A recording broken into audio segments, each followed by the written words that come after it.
Bismillahirrahmanirrahim. Alhamdulillahi rabbil alamin wal aqibatu lil muttaqin wala udwana illa 'alal zalimin.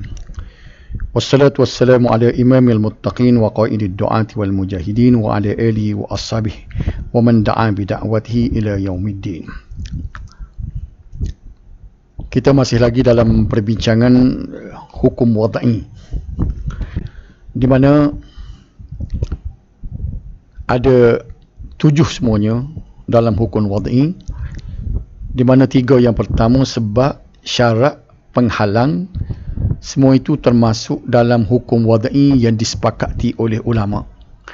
Sementara 4 yang akhir itu bermula daripada sahih, batil ataupun fasid, azimah dan ruksah, termasuk dalam hukum wad'i yang tidak disepakati oleh ulama-ulama ataupun para fuqaha. Adapun hukum wad'i yang pertama sebab, perbincangan kita telah pun lengkap habis, diikuti dengan hukum wad'i yang kedua iaitu syarat. Telah pun kita sempurnakan perbincangannya. Jadi hari ini kita masuk kepada penghalang ataupun disebut sebagai mani'. Mani' ataupun penghalang. Sila rujuk kepada nota tu muka surat 18. Gapo dia mani' ataupun penghalang? Mani' atau penghalang iaitu perkara yang pasti daripada adanya ketiadaan hukum atau ketiadaan sebab. Perkara yang pasti daripada adanya, maknanya kalaulah dia tu ada, mani' ni ada, maka ketiadaan hukum atau ketiadaan sebab. Hukum hok ada tu, sebab hok ada tu jadi tak ada. Bila mana? Bila jadi benda lagu ni apabila mani' ni ada. Itu sebab dari segi tarikh dia sebut perkara yang pasti daripada adanya. Bila ada dia, maka hukum yang ada selama ni, hukum yang berjalan itu akan jadi tak ada. Sebab yang ada selama ni akan jadi tak ada. Sebab itulah ketiadaan hukum dan ketiadaan sebab apabila perkara ini pasti daripada adanya. Mungkin kita berasa belik sikit dari segi takrif dia. Kalau kita tengok kepada contoh-contohnya, nanti kita boleh faham lah. Sebagaimana contoh yang dibawa sini ni, iaitu seperti haid ataupun nifas. Haid dengan nifas ini dia menghalang hukum wajib solat, walaupun ada sebabnya iaitu masuk waktu. Sebab wajibnya solat ada, adanya sebab. Gapo dia sebab dia? Masuk waktu. Maka bila masuk waktu, hukum taklifi solat itu wajib. Pasal apa hukum solat itu menjadi wajib? Kerana masuk waktu. Baik. Apabila adanya perkara lain, iaitu marinya haid ataupun nifas, maka haid dengan nifas ini akan menghalang hukum wajib solat walaupun sebabnya telah ada. Sebab walaupun masuk waktu, maka wajiblah solat. Tapi oleh kerana adanya haid, adanya nifas, maka haid dengan nifas dia menghalang daripada berlakunya hukum wajib solat. Kita buat lagu ni lah, katalah sebab. Sebab dia masuk waktu. Bila masuk waktu, ada sebab, hukum pun berjalan. Hukum dia lagu mana? Wajib solat. Tapi dalam keadaan ada penghalang, iaitu bila mari haid, mari nifas, maka wajib solat itu sudah tiada lagi, walaupun sebab dia ada, walaupun masuk waktu. Inilah dengan cara ni mudahlah kita faham bila ada contoh lagu ni, iaitu mani' penghalang ni gapo dia? Iaitu perkara yang pasti daripada adanya menyebabkan ketiadaan hukum atau ketiadaan sebab. Okey. Ia terbahagi kepada 2 bahagian. Mani' ni penghalang ni dia terbahagi kepada 2 bahagian. Nombor satunya, mani' penghalang ni dia menghalang hukum. Lagu mana menghalang hukum ni? Iaitu perkara yang lahir dari kewujudannya, tidak lahir hukum dari sebabnya, di samping terlaksana sebab dan sempurna syarat-syaratnya. Lagu mana tu? Syarat cukup, sebab cukup untuk melaksanakan sesuatu hukum. Tapi hukum tu tidak boleh berjalan kerana ada manik. Jadi manik penghalang ni dia bukan halang sebab, dia bukan halang syarak, tapi dia halang hukum. Contohnya gapo dia? Contohnya membunuh. Membunuh orang yang mempusakainya, maka ia menghalang daripada hukum mendapat pusaka walaupun terlaksana sebabnya, iaitu kekeluargaan dan cukup syarat. Baik, seorang orang ni dia cukup syarat, cukup sebab untuk dia memperolehi pusaka, tapi oleh kerana dia membunuh, maka membunuh itu menjadi manik atau penghalang daripada berjalannya hukum sabit memperolehi pusaka. Sebab kekeluargaan, wujud sebab ada. Pasal apa? Dia pewaris, dia keluarga, dia memang dia berhak menerima pusaka. Maka hukum pusaka oleh kerana kekeluargaan dia, kerana dia ada pertalian keluarga, dia memang pewaris, maka hukum dia sabit pusaka. Tapi oleh kerana dia membunuh, maka membunuh itu menjadi penghalang kepada sabitnya hukum memperolehi pusaka. Jadi penghalang membunuh ni dia menjadi penghalang atau pemanik kepada hukum, bukan manik kepada sebab. Membunuh ni tidak ada kena-mengena dengan sebab, kekeluargaan tetap ada, tapi hukum tidak boleh berjalan. Gapo dia? Tak boleh pusaka, tak sabit pusaka jatuh kepadanya. Kerana apa? Kerana dia membunuh. Tak sabit pusaka. Baik, manik yang kedua pula, jenis manik penghalang yang kedua ni, dia bukan menghalang sebab, menghalang hukum, tapi dia menghalang sebab. Jadi yang kedua dia panggil penghalang sebab, iaitu perkara yang pasti kewujudannya ketiadaan terlakna sebab. Hukum berjalan, tapi oleh kerana sebab itu telah dihalang daripada menjadi sebab berjalannya hukum, maka penghalang macam ni dinamakan sebagai penghalang sebab. Contohnya, adanya hutang ke atas memiliki nisab harta zakat. Cuba kita tengok ni. Maka hutang menjadi penghalang kepada terlaksana sebab, iaitu cukup nisab. Sebab dia cukup nisab. Hukum wajibnya keluar zakat apabila cukup nisab. Selesai situ. Tapi orang ni kerana dia ada hutang ni menjadi penghalang, adakah dia menghalang hukum atau menghalang sebab? Penghalang ada hutang ni dia menghalang sebab bila ada hutang, nisab tak cukup. Katakanlah dia ada hutang 10,000, duit dia 25,000, jadi 25,000 tu sepatutnya cukup dah nisab untuk mewajibkan bayar zakat. Apabila ada 25,000 cukup bayar, kena bayar zakat. Tapi oleh kerana ada hutang 10,000, kena tolak hutang tu 10,000, tinggal 15,000. Jadi 15,000 tu sudah pun tak cukup dah nisab untuk mewajibkan dia bayar zakat. Jadi hutang ni bukan dia halang hukum, tapi dia halang sebab. Sebab itulah contoh ada hutang kepada seseorang yang nak keluar zakat ini, dia menjadi kategori yang kedua, penghalang kepada sebab. Ada perbezaan dengan penghalang yang pertama tadi. Dia tak cukup nisab. Contoh lain ialah seperti penjualan manusia merdeka. Sebab dianya jual beli, hukum dia harus memiliki, tapi penghalangnya kerana dia manusia merdeka. Manusia merdeka ni dia menghalang sebab. Sebab apa? Tidak boleh menjual beli. Ia menghalang sebab, iaitu pemilikan, kerana manusia merdeka tidak boleh dijual beli. Jual beli tidak sah jual beli manusia merdeka. Jadi dia menghalang sebab, bukan menghalang hukum. Jadi penghalang ni, bagaimana kita bincang tadi, dia terbagi pada dua, penghalang hukum dengan penghalang sebab. Jadi dalam hukum wadi ini, sebab syarat penghalang yang keempatnya sahih, batil atau fasik, azimah dan ruksah.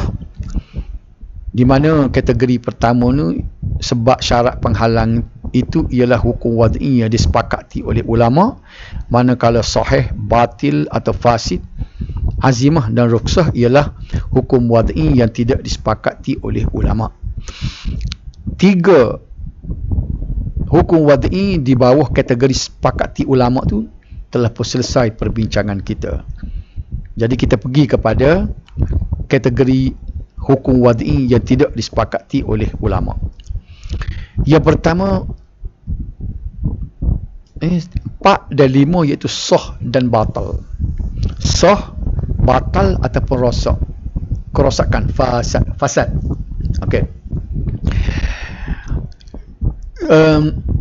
Hukum wad'i ke-4 dengan ke-5 ni kita masukkan dalam perbincangan yang sekali. Kita bincang sekaligus. Sebab dia ada kaitan dua tu.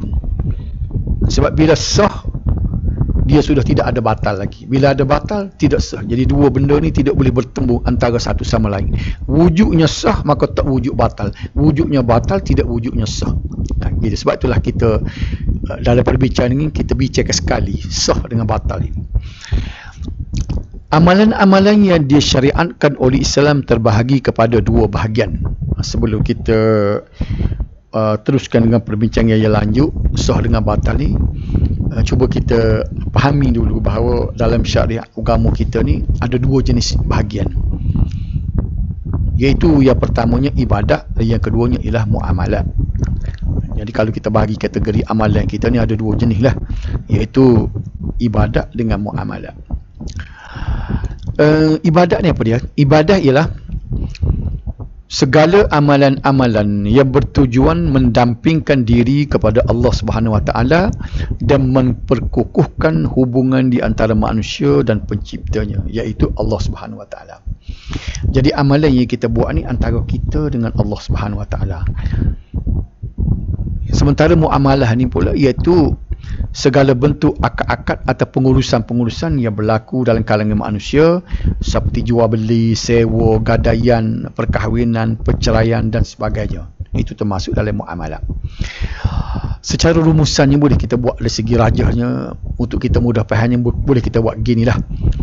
Katakan kita antara manusia dengan Allah ni, perhubungan di antara manusia dengan Allah ni, dan dalam kehidupan kita ada dua benda lah, dua hubungan. Satunya hubungan di antara manusia dengan Allah, dan hubungan sama-sama kita, manusia dengan manusia.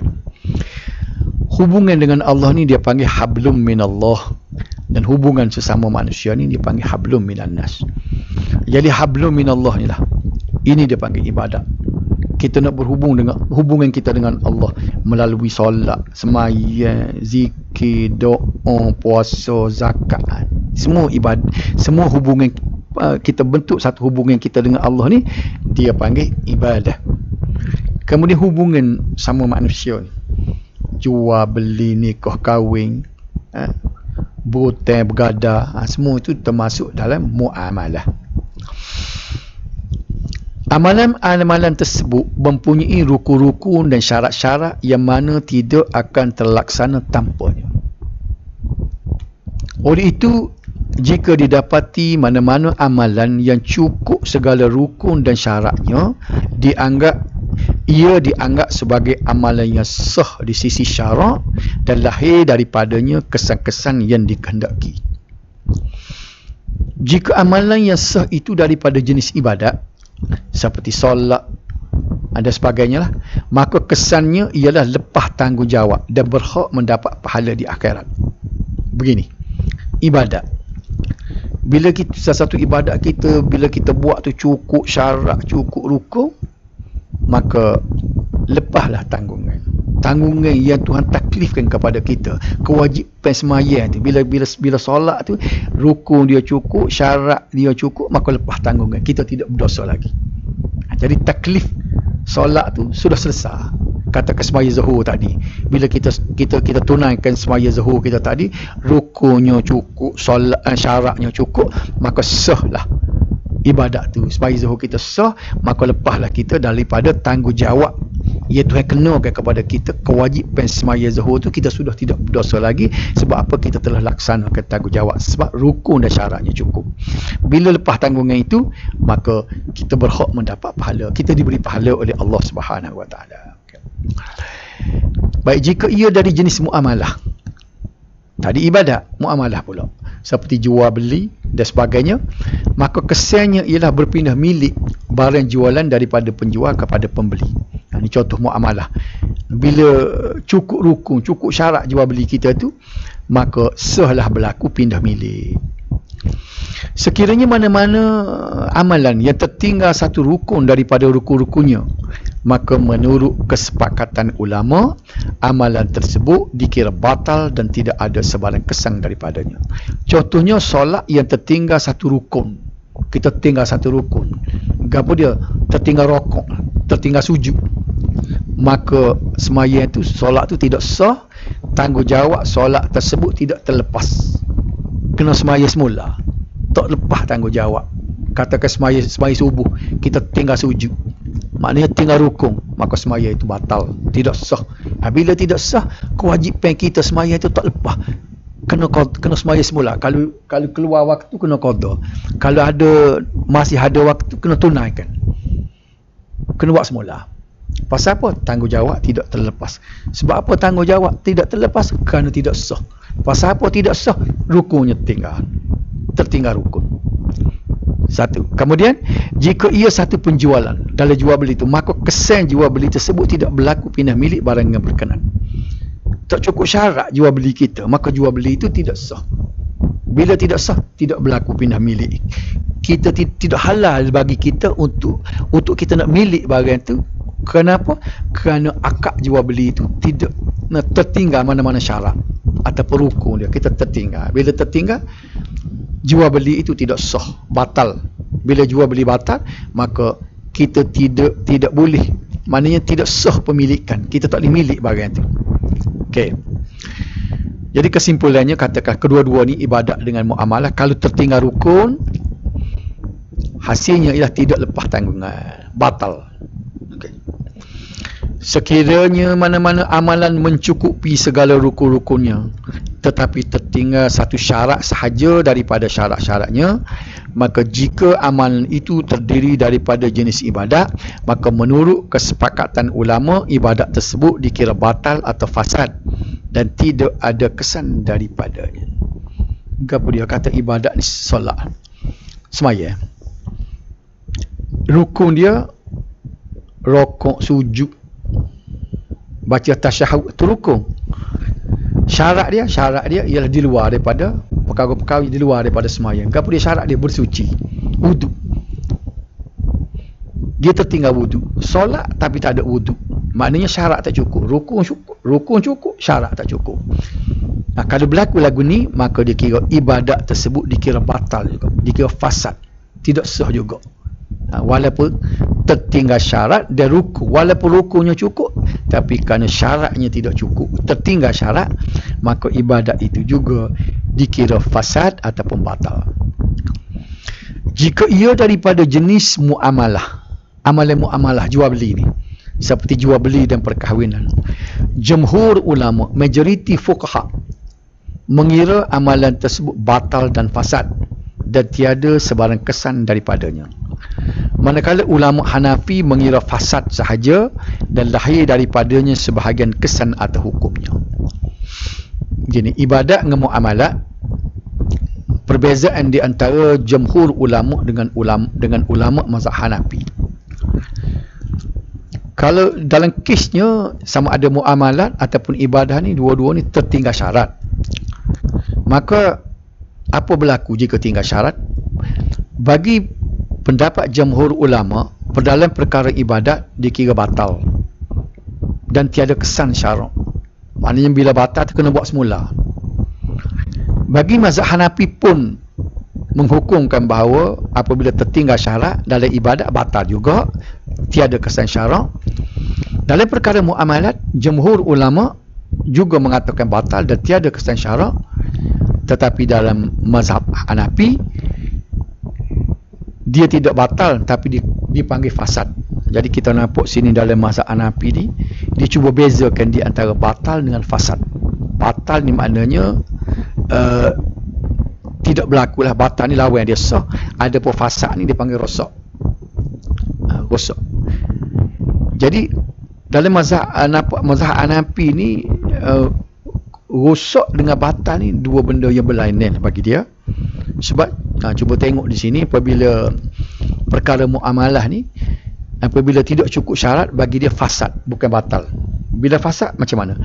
Ada sebahagian kesan syarak, dia terpakai sebahagian daripada kesan syarak dan sebahagian lagi tidak terpakai.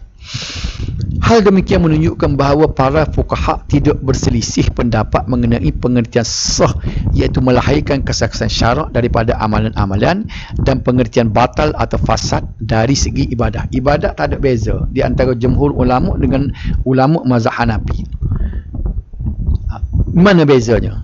Bezanya mereka berselisih pendapat mengenai pengertian batal atau fasad dari segi muamalah, di mana para jumhur fuqaha berpendapat bahawa kedua-duanya satu pengertian, iaitu tidak lahir mana-mana kesan syarak dari berurusan, sama ada disebabkan oleh ketinggalan mana-mana rukunnya seperti jual beli, oleh kanak-kanak atau oleh gila, atau ketinggalan mana-mana syaratnya seperti jual beli dengan harga yang tidak diketahui kadarnya. Situ ya perbezaan dia. Bagi jumhur ulama tidak ada beza di antara muamalah dengan ibadat. Apabila tak cukup syarat, maka dikira batal dan fasad. Benda tula antara batal dengan fasad. Berbeza dengan mazhab Hanafi, manakala ulama mazhab Hanafi dia membezakan di antara batal dan fasad. Fasad pula ialah lahir sebahagian kesan-kesan syarak daripada berurusan itu, jika ia mencukupi rukun-rukun dan perkara-perkara asas rukunnya. Rukun cukup, tetapi berlaku kecacatan mana-mana syarat. Syarat yang dikenakan masa jual beli itu tidak sempurna. Contohnya, jual beli dengan harga yang tidak diketahui pada kadarnya. Maka bagi mazhab Hanafi, dia kira fasad macam ini, dikira lahir juga sebahagian kesan-kesannya, iaitu barang tersebut telah menjadi milik pembeli, dikira sah jual beli. Tapi kesan-kesan lain tu tidak sempurna, tu adalah perbincangan yang lanjut yang boleh kita tengok macam mana perbincangan dalam mazhab dia, pandangan mazhabnya, dan dia kira boleh dimiliki. Jual beli tu dia kira sah tetapi fasad, dan kesannya ialah pembeli itu boleh memiliki barang jual beli tadi dengan syarat mendapat keizinan daripada penjual. Baik, contoh lain pula ialah perkahwinan tanpa saksi. Perkahwinan itu dikira sah. Sebab bagi ulama mazhab dalam ulama-ulama dalam mazhab Hanafi, dikira perkahwinan itu sah walaupun tidak ada saksi, tetapi dikira fasad. Hasil daripada itu lahir sebahagian daripada kesannya, sepertinya wajib membayar mas kahwin. Ini berlainan dengan pendapat dalam mazhab kita, mazhab Syafi'i dan jumhur ulama. Apabila perkahwinan tanpa saksi, maka dikira batal, dikira fasad dan batal, benda yang sama. Tidak lahir apa-apa kesan daripada perbuatan itu. Kesimpulannya adalah seperti berikut, iaitu yang pertama, sah pada ibadat dan muamalat ialah lahirnya kesan-kesan syarak dari perbuatan seperti lepas tanggungjawab solat atau berpindah milik, barang jual beli jika ia mencukupi rukun-rukun dan syaratnya. Batal dan fasad dari segi ibadat ialah tidak lahir mana-mana kesan syarak daripada melakukannya. Contohnya, tidak lepas tanggungjawab solat jika tidak mencukupi rukun-rukun dan syaratnya, seperti tidak berwuduk. Rukun tu benda dalam solat, macam rokok, sujud, tasyahud, itu rukun. Syaratnya ialah wuduk, menghadap kiblat. Jadi di sini tidak ada perbezaan di antara jumhur ulama dengan ulama-ulama mazhab Hanafi. Jika syarat tak cukup dalam perkara ibadat, maka dikira batal. Kalau kita tengok tadi, berbeza ialah dari segi muamalah. Baik. Yang kedua akhir dalam hukum wad'i ini ialah azimah dan rukhsah. Kedua-dua ini juga dimasukkan dalam perbincangan sekaligus, oleh kerana sebagaimana sah dengan batal tadi, dua benda yang tidak boleh berhimpun. Bila ada sah, tak ada batal. Bila ada batal, tak ada sah. Sama juga dengan azimah dengan rukhsah ni. Bila ada azimah, tidak ada rukhsah. Bila ada rukhsah, tidak ada azimah. Para ulama telah berselisih pendapat mengenai azimah dan rukhsah, sama ada ia termasuk dalam bahagian-bahagian hukum taklifi atau wad'i. Perselisihan para ulama Dari segi nak letak azimah dengan ruksah ni, situ saja bezanya. Ia dari segi adakah azimah dengan ruksah ni duduk dalam hukum taklifi ke ataupun hukum wadai. Sebahagian mereka mengatakan bahawa azimah dan ruksah termasuk dalam hukum taklifi, kerana azimah adalah merupakan nama bagi perkara yang ditentukan oleh syarak secara umum. Jadi ada ulama yang dia meletakkan azimah ni dalam hukum taklifi, sedangkan yang kita bincang sekarang ni ialah azimah tu duduk dalam kategori hukum wadai. Manakala ruksah ni adalah nama bagi yang diharuskan oleh syarak kerana keadaan yang mendesak atau memerlukan, ataupun dipanggil darurah wal hajah. Darurah ni maknanya terdesak, al hajah memerlukan. Maka tuntutan mengharuskannya adalah termasuk dalam hukum taklifi, bukan wadai. Inilah pandangan ulama yang meletakkan azimah dengan ruksah ni dalam kategori hukum taklifi. Ini hujah dia. Manakala ulama yang lain pula berpendapat bahawa kedua-dua azimah dan ruksah itu adalah termasuk dalam hukum wadai, sebagaimana yang kita bincang inilah. Okay. Hal ini disebabkan azimah ialah perkara yang syarak menjadikannya keadaan biasa ke atas mukallaf secara perterusan hukum-hukum asal dan umum. Manakala ruksah ialah di mana hukum syarak menjadikannya kelonggaran atau keringanan disebabkan keadaan-keadaan yang mendesak dan memerlukannya. Baik-baik, kita tengoklah lebih dulu gapo dia azimah ni, gapo dia ruksah. Yang pertamanya azimah. Azimah ni dari segi bahasa bermaksud cita-cita yang kuat terhadap sesuatu. Dari segi istilah ialah hukum yang disyariatkan oleh Allah Subhanahu Wa Taala pada permulaan supaya ia menjadi undang-undang umum bagi setiap mukallaf di dalam semua keadaan seperti kewajipan solat, zakat, puasa dan lain-lainnya. Boleh faham tak? Gapo dia azimah? Azimah ni hukum asal. Ruksah ialah kelonggaran. Ginilah contohnya. Semaya solat zuhur 4 rakaat, itu dia panggil azimah, hukum asal. Baik, bila berlaku musafir, kita musafir cukup 2 marhalah. Syarak membenarkan kita untuk qasar semaya zuhur daripada 4 buat 2 rakaat. Jadi 4 rakaat semaya qasar ni dia panggil ruksah. Bukan. Semaya 4 rakaat ini ialah azimah. Semaya 2 rakaat semaya qasar ni dipanggil ruksah. Tu. Wajib puasa bulan Ramadan, itu azimah. Kemudian kita bermusafir, boleh tinggal puasa dengan syarat kita ganti lepas bulan Ramadan nanti. Maka tinggal tidak berpuasa bulan Ramadan kerana musafir dipanggil ruksah. Berpuasa pada bulan Ramadan dipanggil azimah. Boleh beza tak di antara azimah dengan ruksah? Azimah ni hukum asal. Ruksah ni hukum asal tu dilonggarkan. Berubah hukum asal tu, ini dia panggil ruksah. Azimah ni terbahagi kepada 5 bahagian, iaitu wajib, sunat, haram, makruh, harus. Serupa dengan hukum taklifi. Ada benda wajib, ada benda sunat, benda haram, benda makruh, benda harus. Itu azimah, hukum asal. Kemudian ruksah ni ialah, maksud ruksah ni ialah kelonggaran. Dari segi bahasa, ruksah ni bermakna mudah ataupun murah. Sebab tu kalau barang murah dia panggil rakhis. Kita pergi Mekah kat balik, kalau barang tu murah dia panggil rakhis. Maknanya juga apa dia murah, rakhis. Rakhis, murah.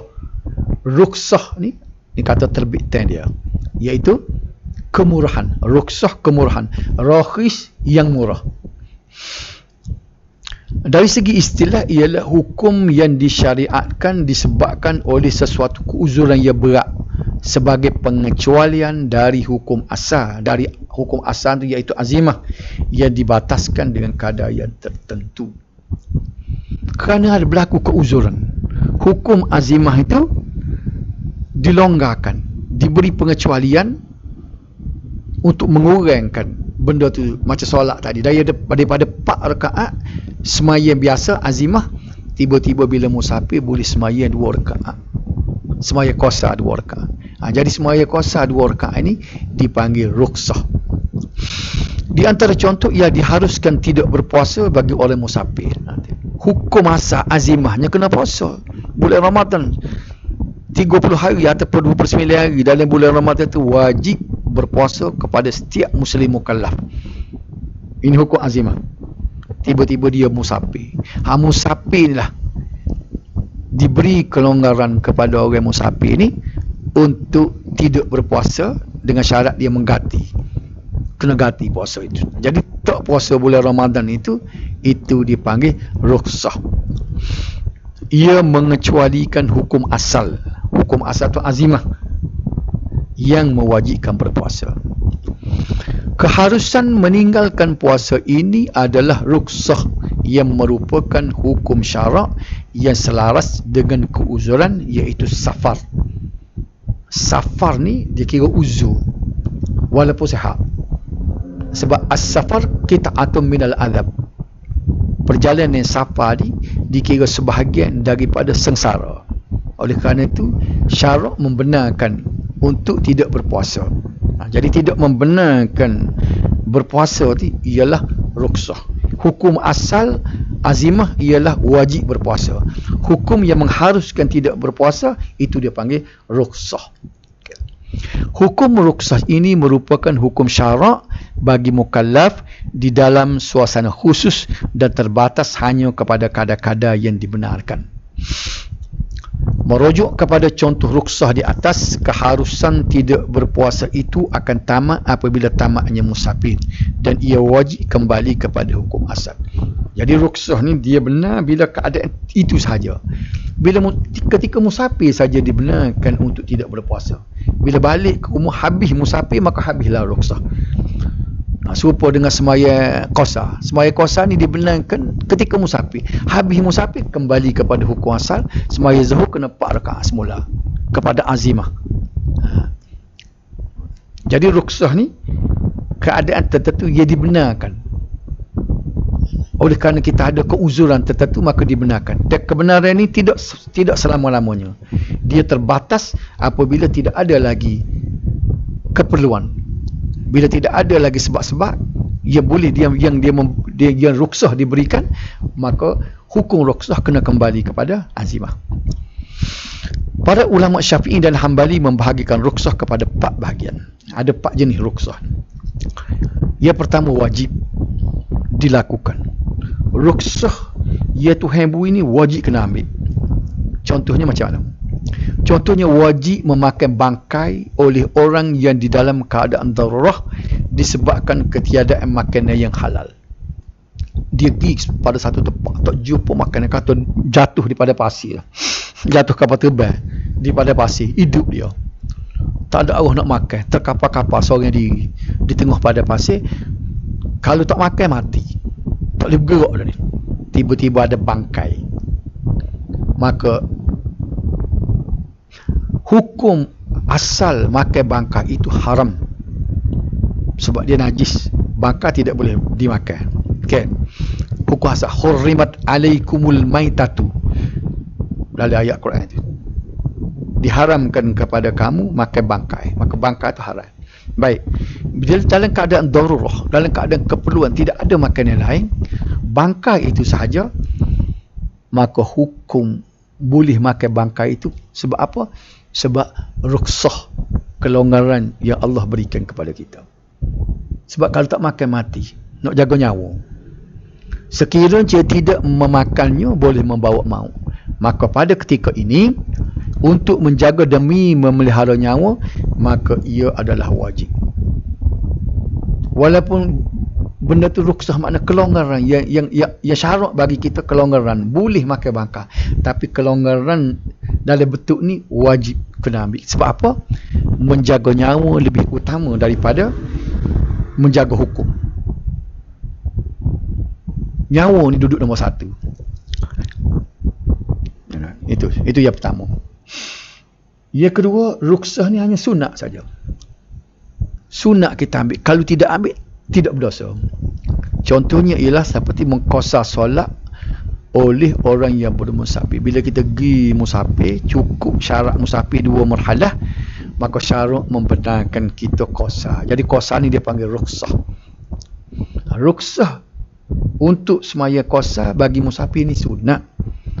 Kalau nak semaya tamam, kembali kepada hukum azimah, nak semaya 4 rakaat juga zuhur, 4 rakaat asar, 4 rakaat isya, tak ada masalah, boleh. Tapi kalau kita semaya qasar, itu sunat. Makna dia semaya qasar lebih banyak pahala daripada semaya tamam, semaya cukup 4 rakaat. Ini hukum dia sunat. Sunat dengan erti kata kalau kita tak semaya qasar pun boleh. Nak semaya cukup boleh. Semaya 4 rakaat boleh. Tapi semaya qasar lebih baik daripada semaya tamam. Ruksah macam inilah dipanggil masuk kategori kedua, iaitu sunat dilakukan. Ada beza dengan nombor 1 tadi. Yang pertama tadi wajib. Contoh pun dia bagi dah tadi, iaitu keadaan darurah, kita terpaksa makan bangkai demi nak menyelamatkan nyawa, itu wajib. Yang kedua ni sunat. Hukum sunat ini adalah berdalilkan sebuah hadis di mana Nabi sallallahu alaihi wasallam bersabda, ni khusus untuk semaya musafir ni. Nabi kata, hadhihi sadaqatun tasaddaqallahu biha alaikum fa aqbilu sadaqatahu. Ini hadis riwayat Muslim. Hadhihi sadaqatun, ini yang Nabi sebut tu gapo dia? Solat qasar ni Nabi sebut. Gapo dia solat qasar ni? Sadaqatun, iaitu sedekah. Nabi kata semaya qasar ni sedekah. Siapa dia sedekah? Tasaddaqallahu biha, yang Allah sedekahkan dengannya. Sedekah Tuhan beri ni. Alaikum, ke atas kamu, untuk kamu. Oleh kerana itu fa'aqbilu sadaqatahu, maka hendaklah kamu terima sedekahnya.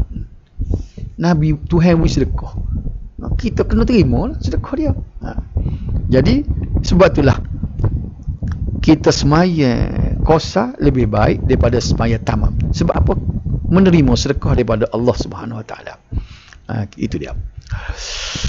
Baik, kita berhenti setakat itu dulu. Kita nak sambung pada minggu depan.